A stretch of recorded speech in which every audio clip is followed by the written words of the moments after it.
Hi folks, welcome to Grandpa Digs It.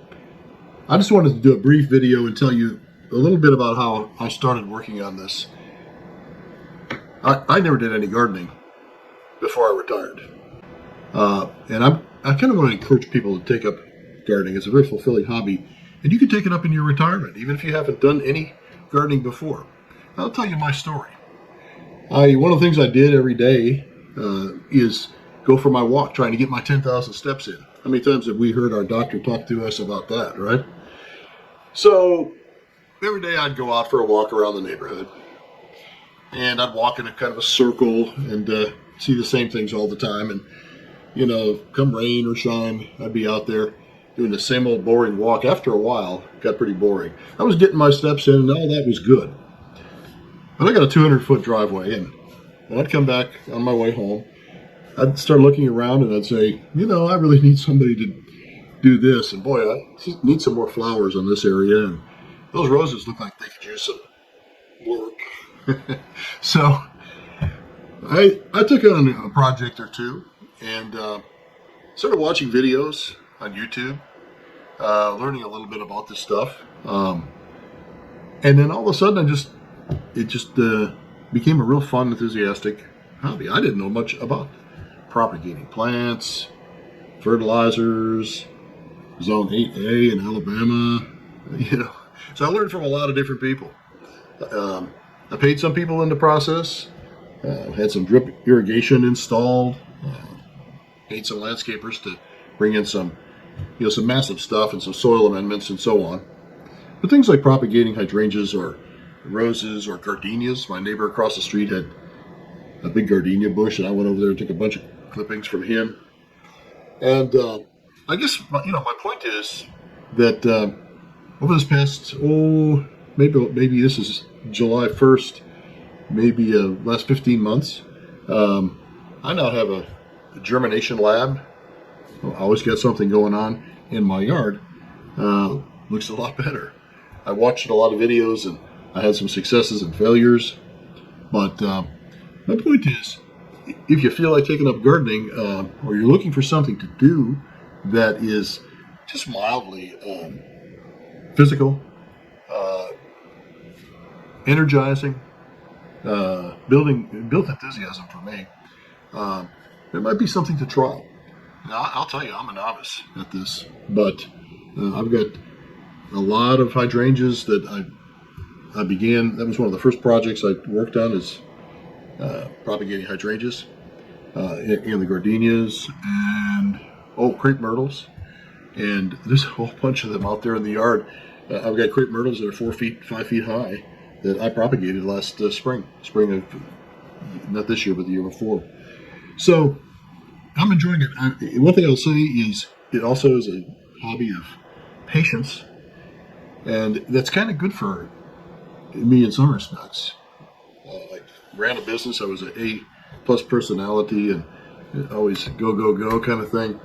But a lot of these projects, well, I did buy some rhododendrons and planted those back there. And I bought the biggest ones they had, but they're still small. It'll take a few years before they're big. And some things flower the first year. Some things it takes 2 years before or 3 before they're really fully developed. So in some respects, it taught me patience too. It's kind of the journey that I enjoyed. And as I'm doing this, I'm flashing up a few of my projects. Some of them, like I will say the blue false indigos were very difficult. They required scarification and germination in the refrigerator over the winter. And I think I bought 12 seeds. They were expensive seeds. But I think I got 11 of those to germinate. Another thing I learned is do not grow marigolds in seed trays. You can direct plant them. They grow so fast and easy. They grow so fast. They're so prolific. You can direct sow them. You plant them in seeding trays. You might have 80 of them that you got to repot. And you got to repot them. They grow so fast. You got to repot them out before they're ready to go out in the yard. A lot of little things you learn like that. I also brought a lot of plants back to life. We had some geraniums that were almost everything I've done is perennial.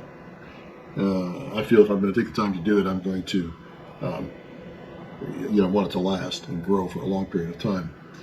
Geraniums technically are annuals here, but truth of the matter is, if you handle them right over the winter time, the 2 geraniums that I handled over the winter, I was able to get them back in shape and actually divide them into several other plants. So I've done all of those.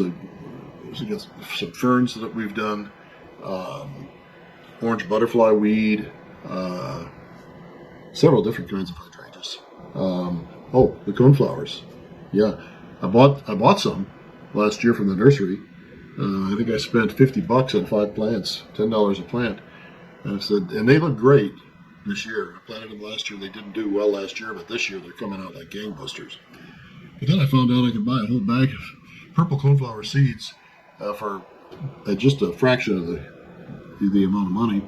And I germinated so many purple coneflower plants that I'm giving them away. I've got little clusters all over the yard.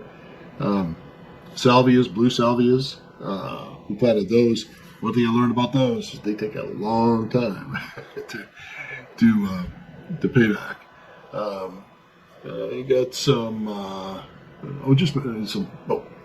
black-eyed Susans. Rudbeckia is what all the fancy people call them. Shasta daisies, blanket flowers. So all of these things, learned about them. I saw them on YouTube or I saw them on the internet, and I said, let me try that. I guess, in the morning I go out and do some work in there. I probably spend about 3 hours a day on the average, 2-3 hours a day. Some days I don't. Always got to go down there and check on something, be sure it's moist enough.